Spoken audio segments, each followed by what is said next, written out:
গল্প সঙ্গে চায়ের আড্ডায় আপনাদের সবাইকে স্বাগত। কাদম্বরী দেবীর সুইসাইড নোট আপনাদের পড়ে শোনাচ্ছিলাম। আজকে সেটিরই পরবর্তী অংশ আপনাদের শোনাবো। মাত্র 25 বছর বয়সে আত্মহত্যা করেছিলেন রবীন্দ্রনাথের বৌঠান কাদম্বরী দেবী। শোনা যায় আত্মহত্যার কারণ জানিয়ে তিনি একটি সুইসাইড নোটও লিখেছিলেন। সেই চিঠি বা নোট এবং আত্মহত্যার অন্যান্য সমস্ত প্রমাণ লুপ্ত করে দেওয়া হয়েছিল দেবেন্দ্রনাথ ঠাকুরের অনিবার্য অনুজ্ঞায়। বিষ খাওয়ার পরে মৃত্যুময় আচ্ছন্নতায় তিনি বেঁচেছিলেন দুদিন। সেই দুদিন লুপ্ত ছিল অনেক কিছু এবং অনেক দিন ধরে। এখন আমরা জেনেছি সেই দুটি দিনের কথা খুব আবছাভাবে। রঞ্জন বন্দ্যোপাধ্যায়ের কাদম্বরী দেবী সুইসাইড নোট শুরু করছি, শুনতে থাকুন। এ কাকে নিয়ে এলে বাড়িতে? ওই মেয়েটা জ্যোতির যোগ্য পাত্রী? কোন দিক থেকে সে জ্যোতির মতন ছেলের উপযুক্ত? এটা একটা বিয়ে হলো? ঠাকুরপো, আমার খুব ভয় করলো কথাটা শুনে, আর খুব দুঃখও হলো। ভয় করলো যদি আমাকে বাড়ি থেকে তাড়িয়ে দেওয়া হয় সবাই মিলে, আমি কোথায় যাব? মেজ বউ ঠাকুরন বললেন, ওকে আমরা মেজে ঘষে তৈরি করে নেব। তাছাড়া জ্যোতি ঠাকুরপোর কিছুটা দায়িত্ব আছে ওকে নিজের মনের মতন করে গড়ে তোলার। মেজ বউ ঠাকুরনের কথায় যেন আগুনে ঘি পড়ল। জ্বলে উঠলেন সত্যেন্দ্রনাথ। বললেন, ও মেয়ে কোনো দিন ভালো হবে না। তোমরা দেখে নিও, বাজার সরকারের শ্যামের মেয়ে হয়ে উঠবে জ্যোতির যোগ্য স্ত্রী। তোমরা মেজে ঘষে কাকে তৈরি করবে? জ্যোতির এই বিয়েতে আপত্তি করা উচিত ছিল। আমার সব হাত পা কাঁপতে লাগলো, খুব কান্না এলো বুকের মধ্যে, কিন্তু চোখ শুকনো। মেজ বউ ঠাকুরনকে বলতে শুনলাম, বাবা মশাইয়ের ইচ্ছে এ বিয়ে হোক। জ্যোতি ঠাকুরপো বাবা মশাইয়ের বিরুদ্ধে কথা বলবে, এ কথা তুমি ভাবতে পারলে? এটা বাবা মশাইয়ের জেদ, অন্যায় জেদ। জ্যোতি মেনে নিল বটে, কোনো প্রতিবাদ পর্যন্ত করল না। এ বিয়েতে কারো মঙ্গল হবে না। ঠাকুরপো, ওই কথাটা আজও আমার কানে লেগে আছে। এ বিয়েতে কারো মঙ্গল হবে না। তোমাদের সংসারের সব থেকে বড় অমঙ্গল আমি। তোমাকে ভালোবেসে আমি অসতীও। আজ এই অমঙ্গলের অসতীর বিদায়। আমি চাই তোমাদের সংসার সুখ শান্তিতে ফিরে আসুক। তোমাদের নতুন দাদা আমাকে স্ত্রী হিসেবে পেয়ে মনে হয় না একদিনের জন্যেও সুখী হয়েছেন। মনেরই তো মিল হলো না আমাদের। সত্যি আমিও যোগ্য স্ত্রী হতে পারলাম না। উনি সারা জীবন থেকে গেলেন অনেক দূরের মানুষ। ঠাকুরপো, তুমি আমাকে এত ভালোবাসলেন কবি বিহারীলাল চক্রবর্তী। আমার প্রতি বিহারীলালের ভক্তি অনুরাগ সত্যি আমাকে লজ্জা দিত। কিন্তু তোমার নতুন দাদার প্রেম না, পেলাম না কোনো দিন তার কাছের মানুষ হয়ে ওঠার সম্মানটুকুও পাইনি। ঠাকুরপো, তোমার কাছে লুকোবার কিচ্ছু নেই। তুমি অন্তত অনুভব করতে পেরেছ আমার সঙ্গে তোমার নতুন দাদার সম্পর্কটা সবচেয়ে বেশি সাজানো। আমাদের সম্পর্ক কোনো প্রাণ প্রতিষ্ঠা হয়নি ঠাকুরপো। সম্পর্কের ভেতরটা একেবারে শীতল। ঠাকুরপো, আমার মনে আছে একদিন ঘোর বৃষ্টির মধ্যে তুমি আমি দুজনেই ভিজছি আমাদের বড় শখের নন্দন কাননে। এদিকটা শুধু আমাদের, এদিকে কেউ বড় একটা আসতেন না। বৃষ্টির মধ্যে মালবীলতার আড়ালে তুমি হঠাৎ আমাকে বুকের মধ্যে টেনে নিলে।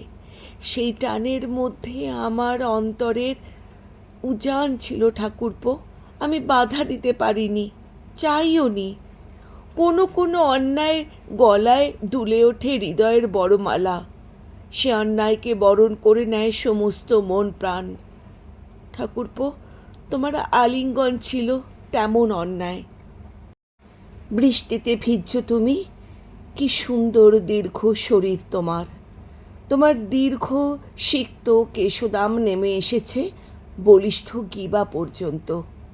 তোমার আয়ত দুটো চোখে মেঘলা আকাশের মায়া। তুমি আমাকে বুকে জড়িয়ে ধরে বলেছিলে, ঠাকুর বাড়িতে একটা উপবাসে আমরা সবাই কষ্ট পেয়েছি, চিরকাল আদরের উপবাস। আদরের উপবাস, মাত্র দুটি শব্দ, অথচ আমার সমস্ত শরীরের মধ্যে বৃষ্টির জলের সঙ্গে মিশে বয়ে গেল সেই শব্দ দুটো। তোমার কণ্ঠস্বর স্পর্শ করলো আমার সমস্ত শরীর। হ্যাঁ, আমি স্থানকাল ভুলে গেলাম। মনে হলো প্রবল বৃষ্টির মধ্যে তোমার শরীর গলে যাচ্ছে আমার শরীরের মধ্যে। মনে হলো আমার শরীর মিশে যাচ্ছে তোমার শরীরে। কোনো তফাৎ নেই আমার। তোমার দিকে মুখ তুলে তাকালাম, বললাম, আমাকে একটু আদর করবে ঠাকুরপো? কতদিন কোনো আদর পাইনি আমি। তুমি যেন জলদেবতা। সামান্য নিচু হলে তুমি, আমার মুখখানি তুলে নিলে কত আদরে, চুমু খেলে আমার ঠোঁটে, এক ঝলকের আলতো চুমু। মনে হলো এই প্রথম আদর পেলাম আমি। মনে হতে পারে এটা অন্যায়, তবুও মনে হলো জীবনে এর চেয়ে বেশি কিছু বড় পবিত্র কিছু তো আমি পাইনি। যেন এত কাল বেঁচেছিলাম এই মুহূর্তটারই জন্য। আমার ঠোঁটে তোমার সেই প্রথম চুমু আজও ফুরিয়ে যায়নি ঠাকুরপো। আমার জীবন ফুরিয়ে যেতে চলল। আবার খেই হারিয়ে ফেলছি। তোমার মতন গুছিয়ে যদি লিখতে পারতাম, অথচ না লিখেও তো উপায় নেই। অনেক কথা যে বলার আছে তোমাকে। পৃথিবী থেকে চলে যাওয়ার আগে আমি তোমাকে সব সব সব কথা বলে যেতে চাই, উজাড় করে। যদি একবার কাছে পেতাম তোমাকে, খুব আদর করতাম, তখন আর এত কথা বলতাম না হয়তো। কিন্তু তোমাকে আজকাল শুধু দূর থেকে দেখি। গত 4 মাস তোমার বিয়ে হয়েছে। গত 4 মাসে ঠাকুর তুমি যে কত দূরে সরে গেছো, কি করে পারলে গো? তুমি কি জানো ঠাকুরপো, নন্দনকাননে সব গাছ মরে গেছে এই কমাসে। জল না পেয়ে, যত্ন না পেয়ে, আদর না পেয়ে মরে গেল তারা। আমাদের শখের নন্দনকানন আদরের উপবাসে মরল ঠাকুরপো। গত 4 মাস তুমি তোমার নতুন বউকে নিয়ে ব্যস্ত। তোমার নতুন বউঠান এখন পুরাতন। আজকাল তুমিও তোমার জ্যোতিদাদার মতন বাড়ি ফেরো না। মাঝে মধ্যেই রাত কাটাও মেজ বউ ঠাকুরনের বাড়িতেই। সেখানেই যে চলছে তোমাদের বালিকা বধূর মাজা ঘষা, মেজ বউ ঠাকুরনের নিজের হাতে। তোমাদের বন্ধ ঘরের দিকে তাকিয়ে কত বিকেল, সন্ধে, রাত কেটে যায় আমার। সব থেকে অসহ্য একলা আমার দুপুরবেলা। তোমার পায়ের শব্দে শুনতে পাই সারাক্ষণ। মনে হয় এই বুঝি এলে তুমি, নতুন বউঠান, চলে এলাম তোমার কাছে। এই কথা বলে আমার পাশে শুয়ে পড়লে। কতদিন আগে আর পারলাম না, ঢুকে পড়লাম তোমাদের ঘরে। ঢুকে দেখলাম পাথরের টেবিলে তোমার কবিতার খাতাটি উপুর করে রেখে গেছো তুমি, যেন কোনো কবিতা লিখতে লিখতে উঠে গেছো। বুকের ভেতরটা টন টন করে উঠল। তোমার বিয়ের পরে এই কমাস আর একটিও কবিতা পড়ে শোনাওনি আমাকে। ঠাকুরপো, তুমি তো বলেছিলে আমার জন্যেই তুমি লেখো তোমার সব লেখা। তোমার লেখার মধ্যে লুকোনো আছে অন্য লেখা, যা যা শুধু আমি পড়বো, আমি বুঝবো। সে লেখা আর আর অন্য কারোর জন্য নয়। কেন মিথ্যে বলেছিলে ঠাকুরপো? এই ছলনার কি কোনো প্রয়োজন ছিল? প্রাণের রবি, আমার তোমাকে কোনো কথা মিথ্যে বলিনি। আমার মধ্যে কোনো ছলনারও আশ্রয় নেই। আমি পেয়েছি তোমার ভালোবাসা ঠাকুরপো। আর কোনো মেয়ে এভাবে তোমাকে ভালোবাসা কখনো পাবে না হয়তো। আমার জীবন সার্থক। সে ভালোবাসা হারিয়ে আমার বেঁচে থাকার কোনো অর্থ হয় না। ঠাকুরপো, বলতে লজ্জা করছে, তবু না বলেও পারছি না। আমি কখনো কখনো লুকিয়ে চুরিয়ে তোমার কবিতার খাতা পড়ি, আর তখন খুব কান্না পায় আমার। সবে বিয়ে করেছো তুমি, খুব স্বাভাবিক তোমার কবিতায় এখন অত আদর, এত শরীর ছড়িয়ে থাকবে। তবু আমার খুব কান্না পায়। কষ্ট হয়, বুকের শিরায় টান ধরে, মনে হয় আমার অপমান এতদিনে সম্পূর্ণ হলো। তোমার একটা কবিতার নাম স্তন। চমকে উঠলাম নাম দেখে, এ তো তোমারই হাতের লেখা। স্তন শব্দটি ফুলের মতন ফুটে আছে তোমার অনিন্দ সুন্দর হস্তাক্ষরে। তুমি লিখেছ, সহসা আলোতে এসে গেছে যেন থেমে, সমমে মরিতে চায় অঞ্চল আড়ালে। এই লাইন দুটি আমার গলা চেপে ধরল, আমার নিঃশ্বাস বন্ধ হয়ে এলো। এমন একটি প্রশ্ন অসুখের মতন ছড়িয়ে পড়ল সমস্ত শরীরে। কোথাও কি ভাবিনি কি তুমি আমার কথাও একবারও না। আর কবিতার চোখে জল এলো আমার। কবিতার নাম চুম্বন। তুমি লিখেছ, দুইটি তরঙ্গে উঠি প্রেমের নিয়মে, ভাঙিয়া মিলিয়া যায় দুইটি অধরে। প্রেম লিখিতেছি গান কোমলে আদরে, অধরেতে থরে থরে চুম্বনের লেখা। ঠাকুরপো, সত্যি কথা বলো, তোমার কি একবারও মনে পড়েনি নন্দন কাননে সেই বৃষ্টির আড়াল, সেই আদর, সেই নিবিড় আলিঙ্গন আর চুম্বন? এই লাইনগুলোর মধ্যে কি তোমার আমার আদর এতটুকুও নেই ঠাকুরপো? বলো বলো বলো। প্রাণের কবি, পাথরের টেবিলে তোমার খাতাটি উপর করে রয়েছে। দেখে মনে হলো না, থাক। আবার তোমার লেখা পড়ে যদি কষ্ট পাই আমি, যদি আমার নিঃশ্বাস বন্ধ হয়ে বুকের ভেতরটা শিরা ছিঁড়ে যায়, কষ্ট সহ্য করার ক্ষমতা আমার আর নেই রবি। পরক্ষণেই মনে হয় হয়তো এমন কিছু লিখেছ যা আমার মন ভালো করে দেবে, যে লেখার মধ্যে লুকোনো আছে অন্য লেখা, যে লেখা শুধু তুমি আমি পড়ব, যে লেখা আর কেউ বুঝবে না। আমি খাতাটি খুলতেই চোখে পড়ল এই দুটি লাইন, হেথা হতে যাও পুরাতন, হেথায় নতুন খেলা আরম্ভ হয়েছে। পরের ঘটনা আমার কিছু মনে নেই রবি। আমি কি করে তোমাদের ঘর থেকে আমার ঘরে এসেছিলাম আজও মনে পড়েনি আমার।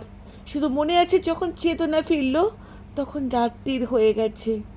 আমি আমার বিছানায়, ঘর অন্ধকার। ঠাকুরপো, কে ছিলেন? আমার মা। তোমরা তাকে কখনো দেখেছ?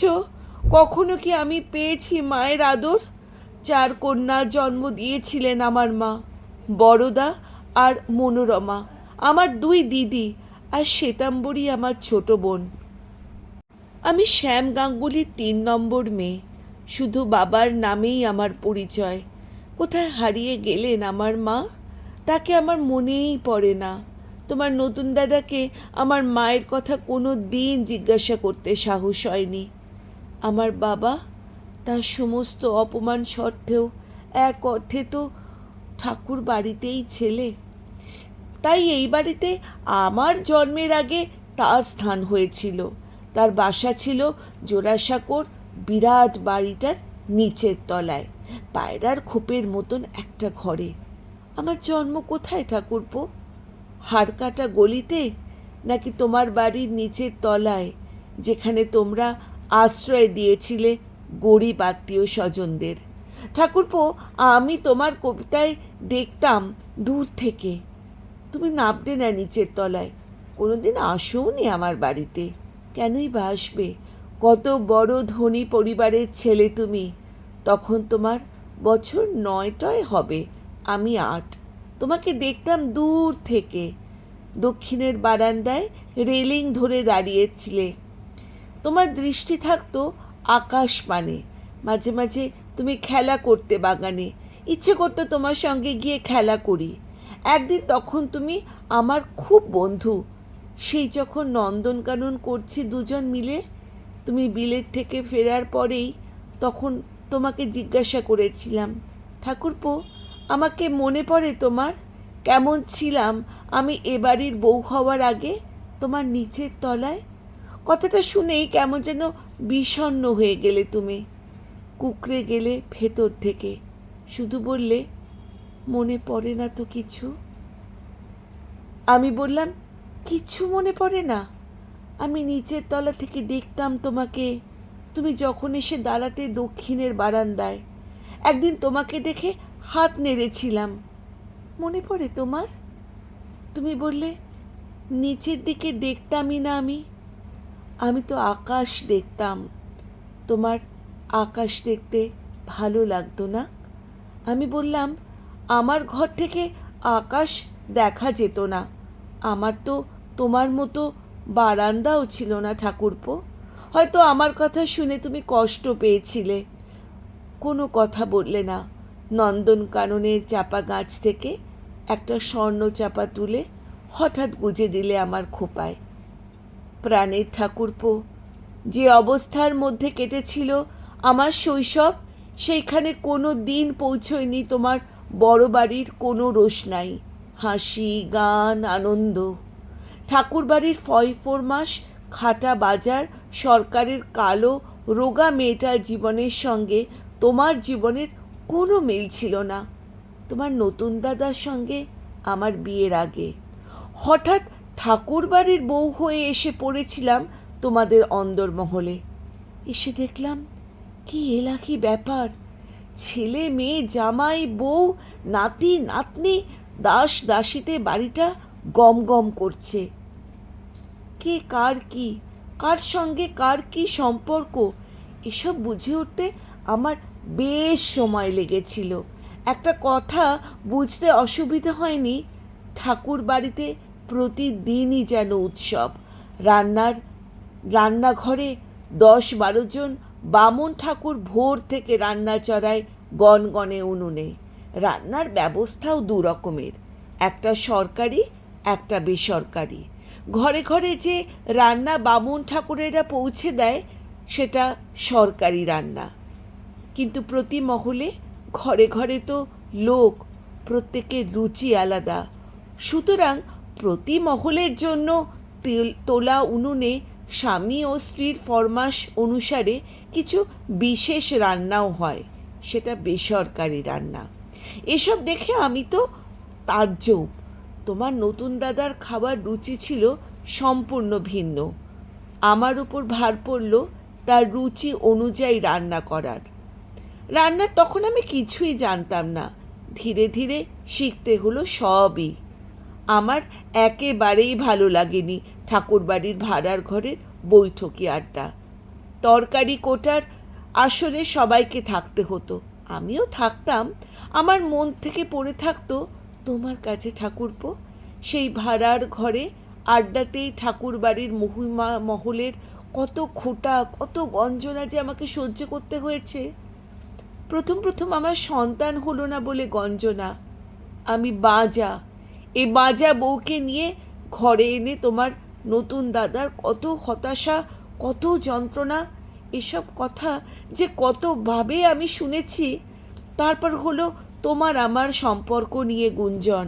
তোমাকে সাহস করে যে সে কথা কেউ বলতে পারতেন না, বলতেন আমাকে, আমি নাকি তোমাকে নষ্ট করেছি, তোমার মাথা খাচ্ছি।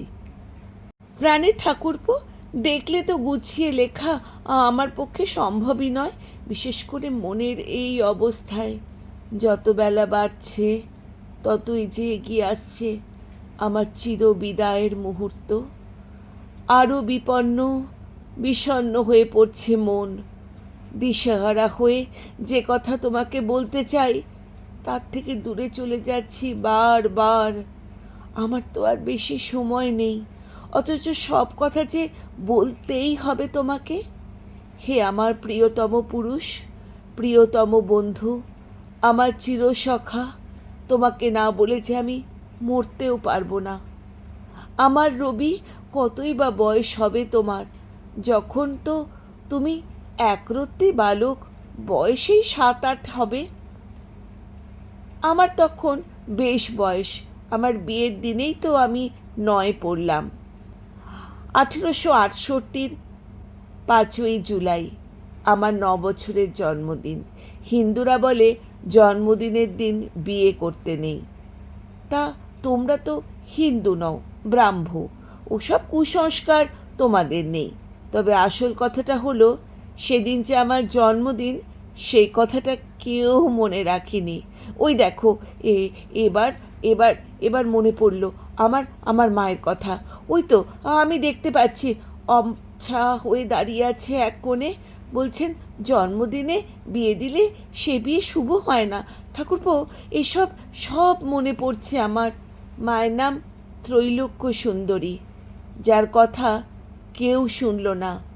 আমার বিয়েতে যার কোনো ভূমিকাই নেই, ঠাকুরবাড়ির অন্দরমহলে যার কোনো পরিচয় নেই, তার কত বড় নাম ত্রৈলোক্য সুন্দরী। কোথায় হারিয়ে গেলেন চার কন্যা সেই জননী আমার মা? আমার ঠাকুরদা জগৎমোহন গঙ্গোপাধ্যায় ছিলেন ঠাকুরবাড়ির দরওয়ান।